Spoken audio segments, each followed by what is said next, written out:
La nouvelle représentante du Tasigna à l'Assemblée, Cécile Mercier, a pris la place du leader indépendantiste déclaré inéligible. Une sanction politique pour son groupe qui a utilisé son temps de parole pour le dénoncer. Au lendemain du dépôt de la communication qui a été faite devant la Cour pénale internationale, Mme Girardin s'est exprimée et dans les termes que j'ai évoqués dans mon intervention pour dire que sur un temps menaçant, qu'ils allaient prendre les sanctions qui s'imposaient.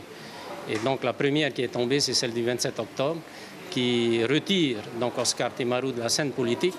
Faire du neuf avec du vieux pour le Tahuera, c'est l'orientation du budget du gouvernement pour 2019. Le parti Orange le qualifie de catalogue de vœux pieux. Il y a tellement de priorités qu'on ne sait plus. Quelles sont les réelles priorités? Moi, je dis aujourd'hui du travail. Du travail pour ceux qui attendent, du travail pour ceux qui souffrent. Et à ce moment-là, je pense que tout ira bien. Parce qu'autour du travail, il y a bien sûr une bonne santé, le bien-être de la famille, donc un bon environnement, donc une bonne éducation, un bon logement, et tout le reste s'en suivra.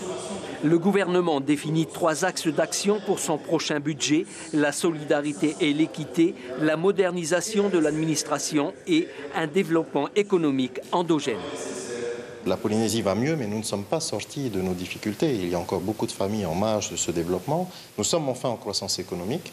Et ce qu'Edouard Fritsch a rappelé ce matin, c'est que chaque centime, chaque franc que nous allons avoir issu de cette croissance économique, on veut le réinjecter.